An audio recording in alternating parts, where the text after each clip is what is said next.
Okay, let's dive right into this explainer and completely unpack a 40-year debate that has frankly been confusing all of us. I mean, for decades, the nutrition world has been trapped in this endless, noisy war, right? The great war of carbs versus fat. But what if I told you that this entire debate is completely missing the point? Today, we're going to look at the beautifully clear science behind the only two numbers that actually decide the fate of your meal. You know the drill. We've all been told to pick a side. You've heard it a million times. Fat makes you fat. Or no, actually carbs are the enemy because carbs spike your insulin. But back in 2018, a massive 609-person Stanford study finally tested this head-to-head for a full year. They took hundreds of adults, gave them top-tier dietary coaching, and randomized them into either a healthy low-fat diet or a healthy low-carbohydrate diet. The internet had literally been demanding this exact showdown for 10 years, expecting a clear, undisputed champion to finally emerge. And the punchline of this massive, highly anticipated study? The result was almost comically flat. After 12 whole months, the low-fat group lost an average of 5.3 kilograms, while the low-carb group lost 6.0. The difference wasn't even statistically significant. The macronutrients they were endlessly arguing about simply didn't matter. But that leaves us with a huge question. If carbs and fat weren't the secret, what was driving the success of the people who actually did lose weight and get healthier? Well, the crucial point is that both groups succeeded because they accidentally increased two completely ignored heroes: protein and fiber. By focusing on whole foods, maximizing vegetables, and ditching all that refined junk, both the low-carb and the low-fat groups basically optimized for these two specific nutrients. So instead of asking how much carbohydrate or how much fat, we really need to ask two entirely different questions of our plate. Because when you answer those correctly, the whole carb versus fat debate mostly just solves itself. So let's look at part one, protein, the building material. Protein is completely misunderstood, especially if you think it's just some powdered supplement for bodybuilders trying to look huge. It actually has a hidden superpower called the thermic tax.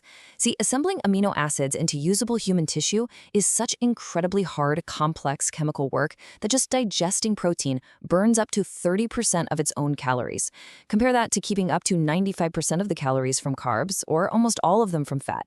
Protein isn't magic, but it is absolutely the most metabolically expensive, calorie-burning nutrient you can possibly put on your plate. And beyond that calorie burn, protein acts as a direct command to your muscles. It triggers an amino acid sensing switch inside your cells called mTORC1. Now, to flip that switch from breakdown to build, you need a concentrated pulse of about 2.5 to 3 grams of the amino acid leucine, which happens to sit right inside roughly 30 grams of high-quality protein. This is exactly why splitting your protein evenly across 3 meals is so vital. If you just eat 10 grams at breakfast and 80 at dinner, you're totally missing out on that signal early in the day. And this becomes critical as we age, because older muscle literally becomes deaf to the building signal. It takes a larger, more concentrated dose of protein to get the exact same response. Moving right along to part two, fiber, the traffic control. Now, fiber has a pretty terrible reputation because we were sold the idea that it's just a bland laxative. But man, that totally misses the magic. It's the only part of your diet completely outsourced to an organ made of 40 trillion other living organisms. And these fibers, they do very different jobs. Viscous soluble fiber actually turns the contents of your stomach into a thick gel. This slows down everything, stretching out the absorption of sugars so you don't get that massive glucose spike followed by that miserable 3 p.m. brain fog crash. Then you have fermentable fiber, which bypasses your digestion completely to feed your gut bacteria. Those bacteria eat it and produce powerful short-chain fatty acids, which then trigger the release of GLP-1. Yes, that is the exact same satiety hormone targeted by all those modern weight loss drugs. And finally, insoluble fiber acts as the classic sweep, adding volume and keeping everything moving. Okay, here is the real paradigm shift. These two nutrients aren't just alternatives or separate little checkboxes. They solve different halves of the exact same landing. Think of protein as the landing gear. It provides the robust structure you need to touch down safely. Fiber is the parachute. It controls the speed of the descent. If you deploy the parachute with no landing gear, you just drift down with nothing to land on. But if you deploy the landing gear without a parachute, you come in way too fast and crash. When they arrive together, though, they unlock incredible superpowers that literally multiply their benefits. First, you get dual brakes on your stomach emptying. Protein slows it down hormonally, while viscous fiber slows it down physically. That means hours of feeling full. Second, you get 2 distinct waves of satiety, an immediate hit from the protein and a delayed hit 4 to 12 hours later when the fiber ferments in your gut. Third, we see the absolute mind bender known as the second meal effect, where the fiber you ate at dinner actually improves your body's glucose response to your toast the very next morning. And finally, cleanup. Adequate fiber literally changes the environment of your colon, stopping any undigested protein from fermenting into toxic ammonia. Okay, so let's get into the practical numbers so you can throw away your calorie tracking spreadsheets forever. We want to aim for roughly 30 grams of protein per main meal. This is your foundation. Hitting this guarantees you are crossing that leucine threshold, flipping the mTOR C1 switch, and preserving your lean mass across the day. Pair that protein with roughly 15 grams of fiber per meal. Why 15? Because doing that 3 times a day pushes you to 45 grams total. Right now, the average intake in the industrialized world is a dismal 15 grams a day.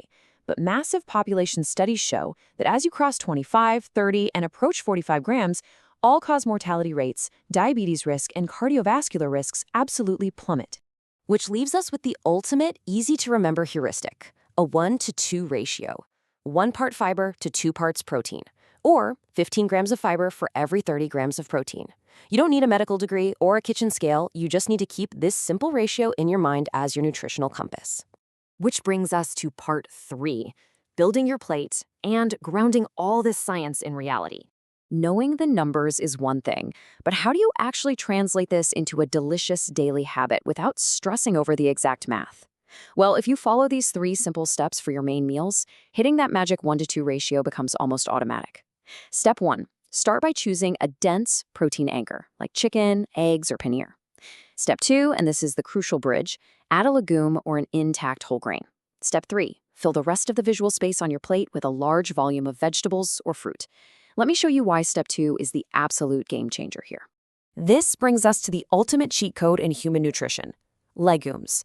Lentils, rajma, chana, they provide a massive dose of fiber and a solid hit of protein simultaneously. They do both jobs at once. Compare that to chicken, eggs, or paneer. Those are phenomenal protein sources, absolutely, but they have a fiber score of exactly 0. If you build a plate entirely out of chicken and eggs, no amount of extra protein will save your digestion or feed your microbiome. The legumes are what actually make the entire system work. But hey, be careful of the common pitfalls as you apply this. The biggest mistake is the protein-only trap, hitting 150 grams of protein with 0 fiber. That just leads to a sluggish, uncomfortable digestive nightmare. Second, beware of fake protein bars that use isolated chicory root or corn fiber. Sure, they give you a nice number on a label, but they often cause severe bloating without the benefits of whole food volume. Third, whatever you do, do not scale up too fast. Jumping from 12 grams to 45 grams of fiber overnight is a recipe for absolute disaster. Add just 5 grams of fiber per week and dramatically increase your water intake.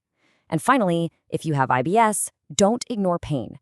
Shift away from those highly fermentable fibers and stick to soothing viscous ones, like oats or psyllium. At the end of the day, averages and ratios are a fantastic starting point, but your plate is just a hypothesis. Your unique biology is the ultimate test. As you redesign your meals with this powerful parachute and landing gear combo, check your own fasting glucose and your HbA1c blood work. The debate isn't carbs versus fat anymore. The real question you should be asking is, what is your body actually telling you?